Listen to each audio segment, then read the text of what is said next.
Bom, estamos aí com mais uma conversa sobre atualização do Código Civil, na verdade, 54ª conversa. Hoje vamos falar com a doutora Elisa Beiloni, mestre em Direito pela PUC, mediadora judicial, extrajudicial. Tem vários cursos privados aí sobre mediação. Eu vou querer que ela apresente um pouco os cursos dela e o escritório dela, também a sócia dela e tudo mais.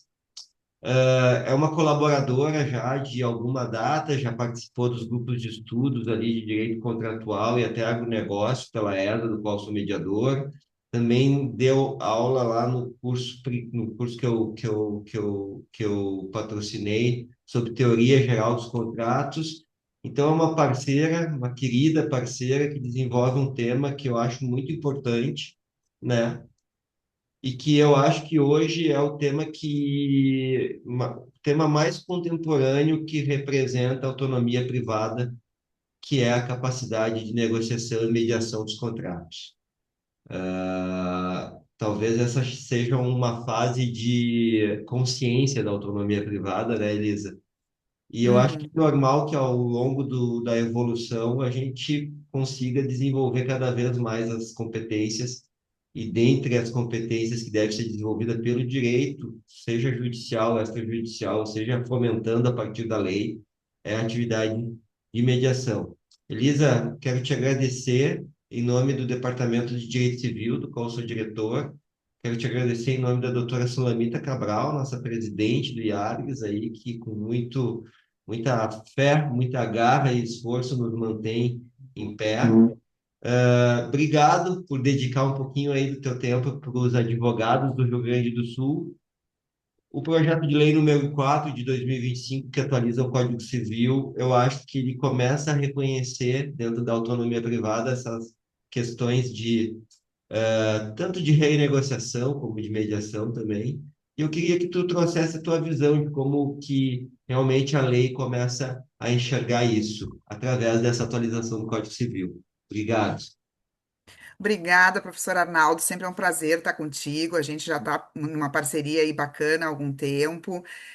Eu te admiro muito pela tua sagacidade em novos assuntos, em estar sempre querendo mexer as coisas para que a gente possa ter novas oportunidades, novas capacidades de negociação, novas questões aí dentro do direito que vão aparecendo, né? Gostaria também de agradecer à Solenita por toda a organização aqui do evento, né? E é sempre um prazer estar contigo. Muito obrigada, realmente, né? Bom, nas questões aí do projeto de lei, né? Andei dando uma olhada ali e me chamou bastante atenção alguns aspectos ali, principalmente no que tange aos artigos ali entre o 421 e o 423 do PL 0425, que traz questões ali relevantes a respeito dos contratos civis e empresariais, né? Como tu bem sabes, o meu foco é mais no empresarial, tendo em vista que toda a minha pesquisa dentro do mestrado foi desenvolvendo ali a renegociação nos contratos empresariais de longa duração, né? Então, eu vou focar um pouquinho mais aqui contigo nessas questões do empresarial, né? E como que eu pensei que talvez o legislador tenha aberto aí mais possibilidades para que a gente possa explorar o poder negocial, né? Que é um poder bem afeito aí à autonomia privada, né? Meio que fazendo talvez um movimento novamente, aquilo que já vem desde 2015 lá com o CPC, né? Que é abrir as portas aí as múltiplas portas, né?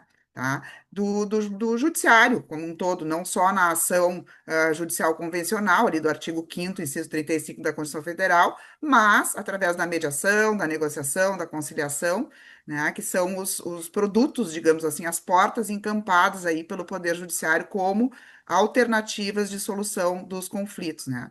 A gente sabe bem que tem aí um judiciário assoberbado, de processos, né? Nós temos aí, só nos dados ali eu anotei aqui os dados de Eu tinha um número de 5.000 processos por juiz no Brasil. por juiz, né? Mas assim, os dados do CNJ do exercício de 2024, lá no site do CNJ, né? Que eles publicam todo ano, né? Na Justiça Estadual, os processos estão pendentes a uma média de 4 anos e 5 meses, tá? Então, é realmente bastante, né? E a gente fala muito nas mediações, principalmente nas mediações de família, porque eles podem procurar diretamente os sejuscs, né? E mesmo as câmaras privadas de mediação não precisa entrar com a ação convencional. A gente consegue resolver bem mais rápido e de uma forma bem mais menos custosa, né? Financeiramente para eles, para os clientes. Então há essas alternativas e me parece que aqui essas alterações vêm também nessa linha, né? Como já tinha vindo através ali da Lei de Liberdade Econômica em 2021, que mudou ali alguns artigos, principalmente 421. Mas eu penso que também, assim, detalhou muita coisa, não sei a tua opinião, tá, Arnaldo? Mas eu achei que detalhou muita coisa que talvez não precise tanto detalhamento na lei, né? Tá? Então, eu queria trazer, assim, ó, questões que eu relevei dali, né? Contratos civis e empresariais, como paritários, terão intervenção mínima e excepcionalidade da revisão contratual, né? Isso já lá no 421. Nulidade no caso de cláusula com violação da função social do contrato, então relevando bastante a questão da função social do contrato, né? O respeito às leis especiais, particularidades dos tipos contratuais também, interessante os termos usados, né? Critérios no 421B, que vem ali alguns incisos com critérios dessas particularidades contratuais, né? Bens e serviços ligados à atividade de produção e intermediação de cadeias produtivas, olha, tudo que Esse trabalha aí. artigo 421B eu acho ele maravilhoso, porque ele trata Hum. dentro da teoria de direito contratual o posicionamento do contratante ao longo da cadeia. E é como se fosse reviver aquilo que o Clóvis Couto e Silva trouxe como obrigação, como processo, e aqui o Uhum. contrato como um processo amplo que perpassa cadeias dentro do mercado. Eu acho lindo esse Tá 421B. moderno, né? Tá Não, esse aqui vai moderno, ser o né? primeiro que eu vou escrever quando for publicado Olha aí, ó. a nova lei. Então é isso. Ele fala também dos bens e serviços terminais das cadeias produtivas ao consumidor final, como nos contratos de consumo, né? Depois no contrato de trabalho, excepciona aqui, né? Os contratos que que tem menos negociação, no caso, que são contratos mais rígidos, né? Nas questões a serem negociadas, né? E por fim, ali, os bens e serviços, independentemente de sua integração em qualquer cadeia produtiva, como se dá com os contratos civis, né? Então, achei interessante aí esse detalhamento todo. Depois, o 421C, a presunção de paridade e simetria nos contratos civis e empresariais, que vem já da outra redação, né? Com exceção nos casos de que elementos concretos justifiquem o afastamento dessa presunção de paridade e simetria. E aí coloca critérios, né, nesses incisos aí, destacando a boa-fé empresarial, a lealdade, os usos e costumes, tipicidade natural dos contratos empresariais, né? E colocou uma exceção ali no parágrafo segundo do artigo 421-C, a flagrante disparidade econômica entre as partes. Então, me parece que ficou bem detalhado, né? Tá? Depois segue 421-D, garantia de paridade contratual, é permitido fixar determinados parâmetros, né? Com exceção dos contratos de adesão, olha aí, ó, né? E cláusulas predispostas em formulários. Isso eu achei interessante, essa nomenclatura, cláusulas predispostas em formulários, né? Contrato de E adesão, né? Vamos é, combinar. é Mas, a mesma enfim, né? coisa. A possibilidade de já começar aí a negociação, né?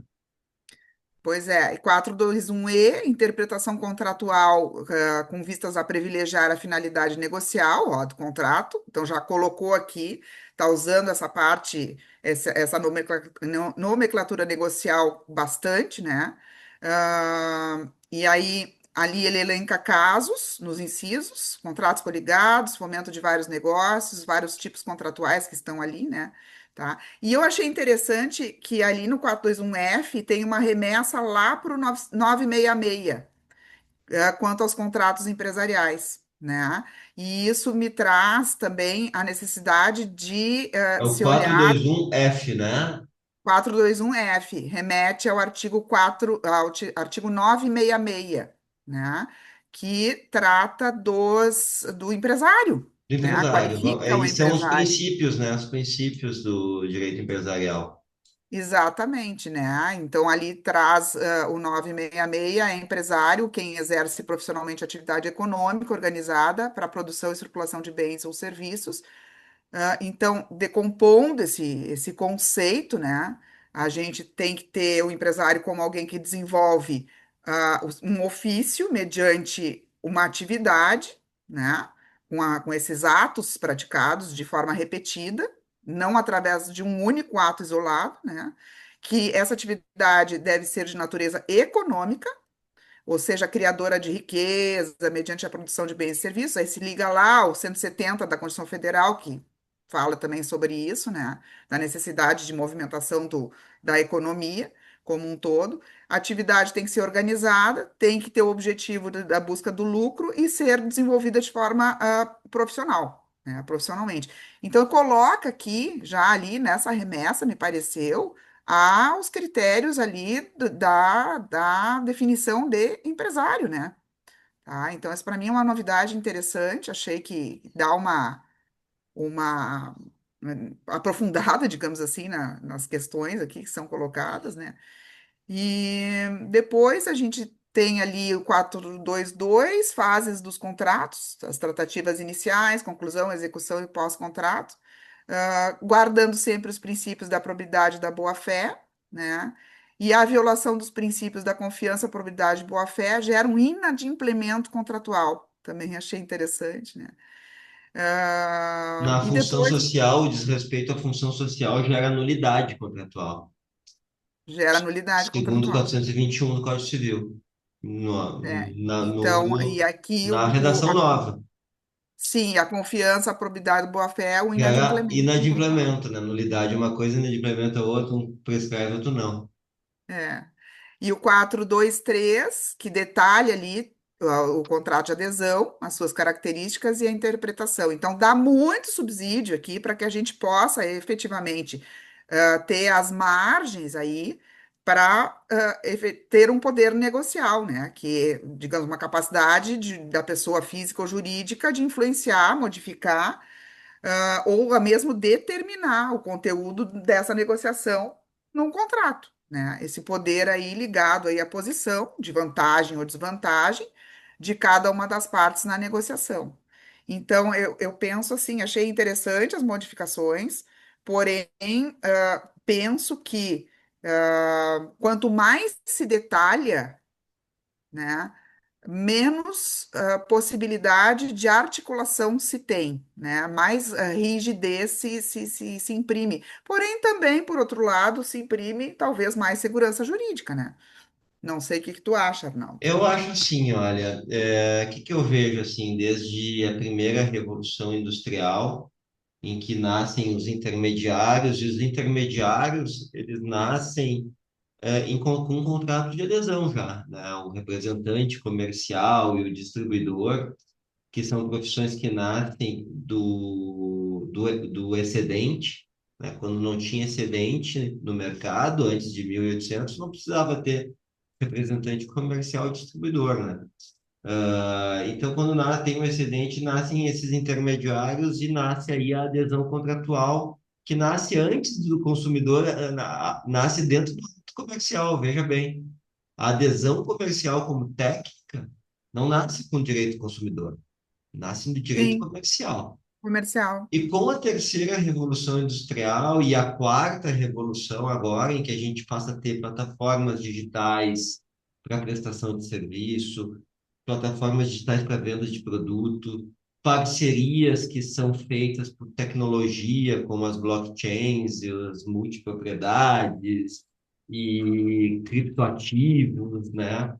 todos esses, tu vê bem, sempre que a gente começa até uma tecnologia, os contratos tendem à aderência. Por quê? Uhum. Porque eles tendem à padronização. E por que eles precisam de padronização? Porque eles são realmente uma reunião de parceiros econômicos que não têm sociedade entre si. Eles têm uma parceria, uma relação que é intermediada antes. O intermediador era o próprio empresário, representante, o franqueador. Agora o intermediador parece que é a tecnologia, né? Mas sempre, sempre aumentando o número de parceiros que conseguem se conectar, têm uma relação de sociedade. E para isso é preciso ter uma adesão, né? E eu acho que é justamente nessa característica da sociedade se tornando muito mais contratualmente aderente que essas cláusulas de renegociação devem vir à tona. Aí, no momento que nós nos tornamos cada vez mais presos a contratos padronizados, que são extremamente necessários para a gente alugar um quarto no Airbnb, pegar um carro e dirigir na Uber, aderir a uma rede de franquia, ser um representante comercial, ser uma sacoleira, né? Os sacoleiros é contrato de venda direta, um marketing multinível, enfim, cada vez mais a gente se enlaça por contratos de adesão e aí cada vez mais a gente precisa de uma salvaguarda, uma saída pela tangente desses contratos, né? E eu vejo É, que a renegociação, ela começa, e isso já existe lá no direito anglo-saxão, né? Mas ela começa a ter uma importância, inclusive, para virar cláusula obrigatória nesse tipo de contrato, na minha opinião. É a única forma da gente preservar a autonomia da privada, a autonomia autonomia privada. privada dentro de um âmbito em que se tem menos autonomia, né? Verdade, verdade. Então eu vejo assim, né? Eu vejo a renegociação como uma tecnologia ainda a ser absorvida pela teoria de direito contratual e instrumentalizada em contratos, e eu acho que nada melhor do que esses contratos de adesão para instrumentalizar isso. É verdade, é verdade. E eu não tô, Porque também eu tô falando de Código Civil, não tô falando de consumidor. sim, sim, não, eu acho vamos tirar da conversa aqui o contrato de trabalho, o contrato consumerista e tal, porque são muito regulados, né? E tem ali a assimetria muito E tem uma grande. conclusão, né? Ontem estava dando uma aula com o doutor Guilherme Medeiros sobre alongamento e prorrogação de crédito rural, dívidas de custeio, né? E é um contrato que, em princípio, é para ser tipicamente comercial, porque é entre um produtor rural e um banco, mas a jurisprudência já entende que se submete às regras do CDC, Uhum. né? A jurisprudência já coloca. Ah, Coloca esse pois contrato bancário como um contrato submetido ao CDC. pois é, porque é adesão, né? É Porque é adesão por parte da. adesão, a característica do representante, enfim, né, do produtor É, rural. Mas a é, gente tem algumas, mas a gente está dentro do direito civil empresarial, né, que era o antigo direito sim, comercial. sim. Não estamos dentro do direito do consumo. E dentro desse direito que eu acho que a renegociação vem Como como uma importância que ela merece ser um construto teórico, porque é ela que vai fazer, vai permitir ainda, no meu ponto de vista, né? Posso estar enganado, posso estar só viajando aqui, mas é ela que claro. vai permitir que nesse mundo tendente à adesão contratual, né, se mantenha a autonomia privada. Sim, penso que sim. Eu penso que há determinados contratos ali do Código de Defesa do Consumidor e mesmo os contratos de trabalho, evidentemente, que são os exemplos típicos, não é? Que há hipossuficiência, há uma assimetria muito grande entre o contratante e o contratado, né? As relações, elas são diferentes ali, né? Porém, tu veja bem, as relações empresariais, elas também não são totalmente Nada. assimétricas, Eu monto né? franquia, eu monto É, mas elas franquia. são diferentes. Elas não têm a questão total da hipossuficiência, né? Quando a gente fala em empresário, quando a gente vai lá para o 966, aqueles requisitos é que passam a ser importantes para a identificação Doutora, a do doutora, grau, digamos, a do, opa, sim, a pode falar. doutora Cláudia Lima Marques, ela fala sobre 5 tipos de hipossuficiência. 5 tipos de hipossuficiência, né? Sim, ela E, trabalha muito bem ali o por consumidor, né? exemplo, assim, num contrato comercial, num contrato empresarial, ou até civil, em que uma parte é a coordenadora do projeto e os outros são os coordenados, o representante comercial, distribuidor, franqueado, Opa, deu uma produtor rural travada. na integração, no momento que eles são. Não sei se é o meu aqui ou o teu. Tá falhando, Mel? Deu uma travadinha, mas Deu uma agora travadinha. voltou. Mas no momento que a gente tem De novo. adesão contra. É a minha. É a minha internet que tá ruim. Como é que tá agora? Melhorou um Deu, pouquinho? tá bem, tá Mas no tranquilo. momento Vamos que a lá. gente tem adesão Tava contra. na Cláudia Lima Marques. Isso, no momento que a gente tem adesão Travou de novo. contratual, seja no âmbito civil ou empresarial, a gente tem coordenação. E o contratante que é coordenado, ele já tem uma hipossuficiência técnica, segundo a Uhum, Cláudia Lima Marques. Então, né, essa também é uma questão que eu acho que a literatura precisa entender do que se trata a hipossuficiência, né? exatamente. Tem graus diferentes, me parece, né? E eu acho que a lei nunca vai conseguir, na verdade, me parece, abarcar todas as situações, porque cada caso concreto é um caso. A gente tem, por exemplo, essas questões aí dos contratos de adesão, né?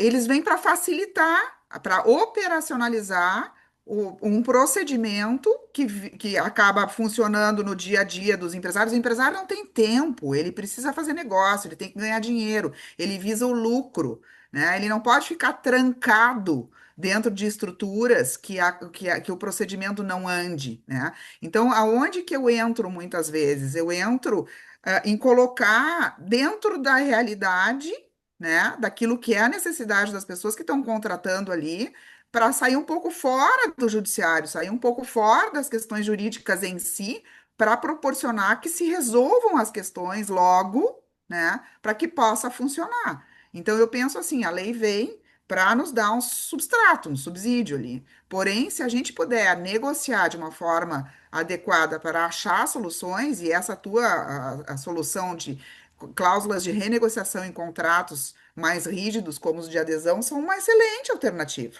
né?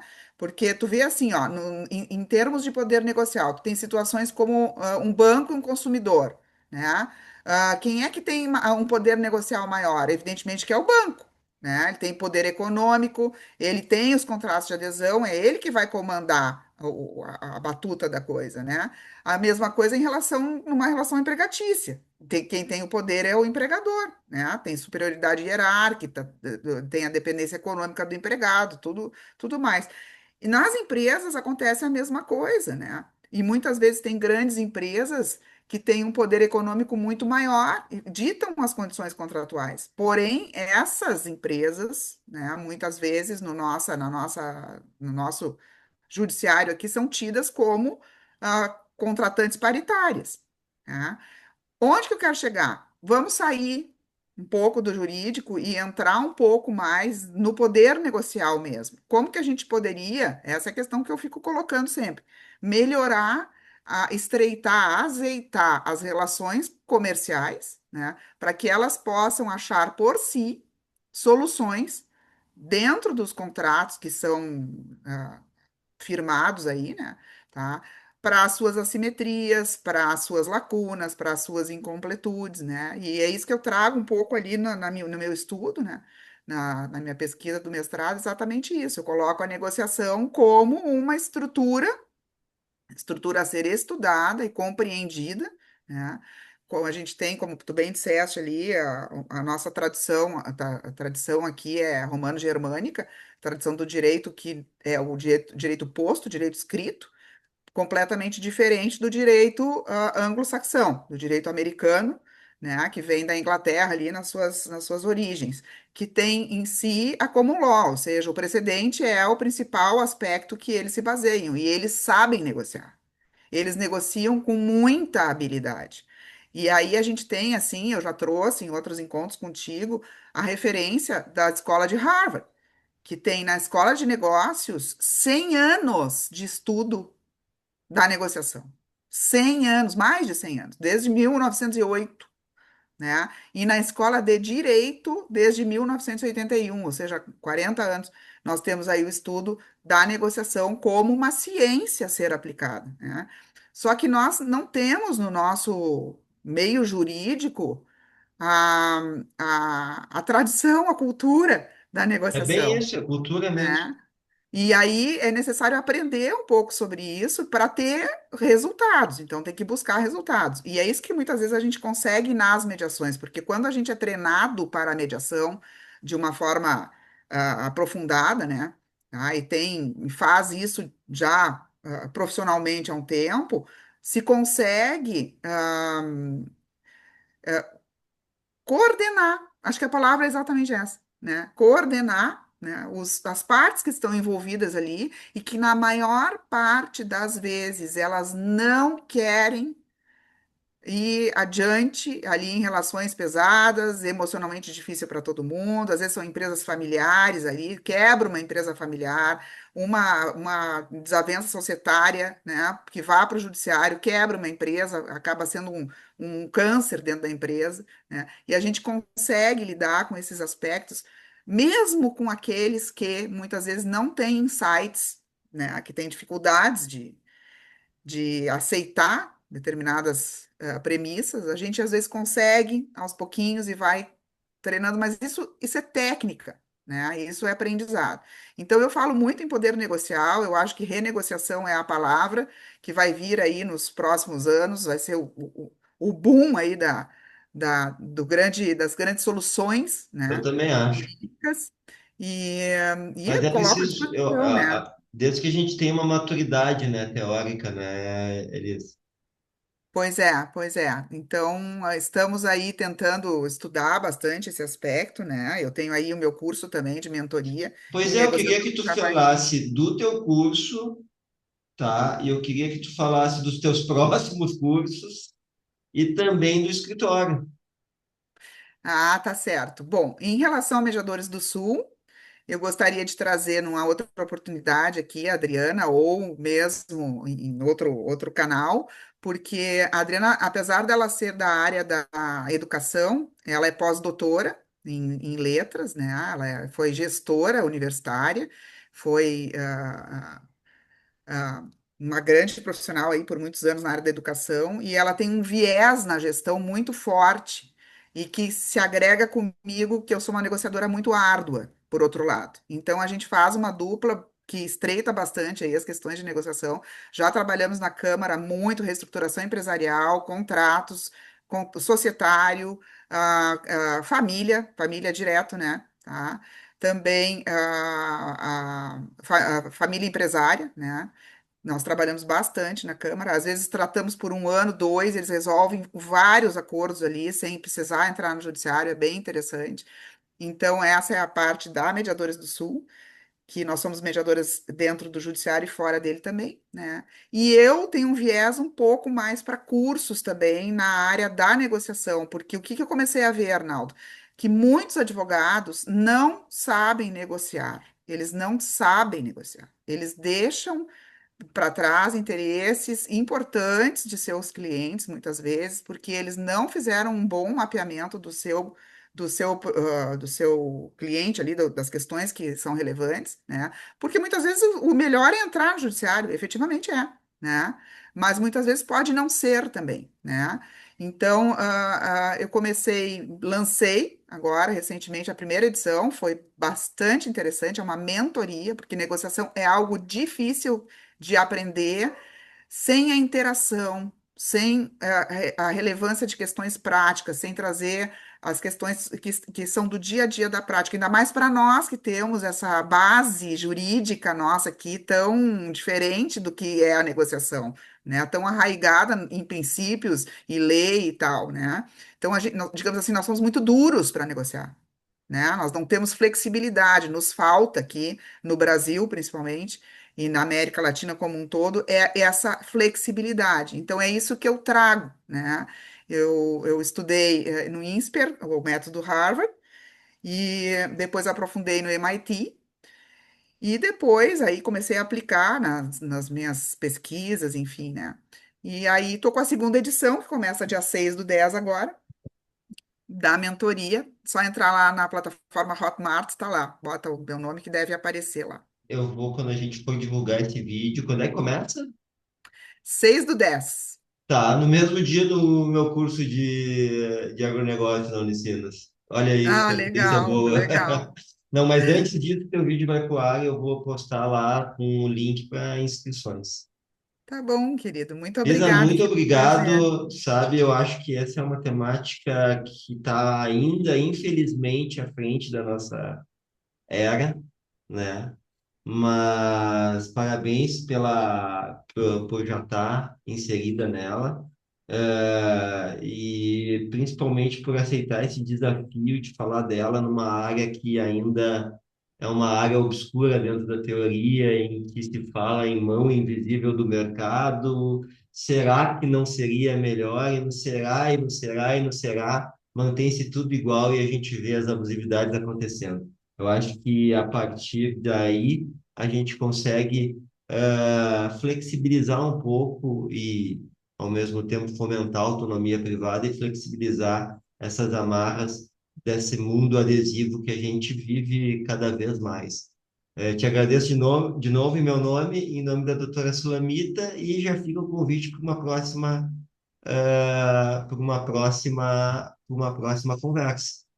Ai, muito obrigada, Arnaldo. É sempre um prazer estar contigo. Obrigada, Sulanita, também, por essa oportunidade. Eu sei que ela organiza super bem tudo aí no IARGS, né? E com certeza, estou sempre à disposição. E acho que é um assunto, por mais que ainda seja futurista, ele traz muitos resultados. Eu acho que é esse que é o grande primor, né, do que se faz em negociação e Com mediação, é a certeza. questão do resultado. Bem feito traz resultado, né? Então Muito tá. obrigado, Lisa. Até a próxima. Obrigada. Tchau, tchau.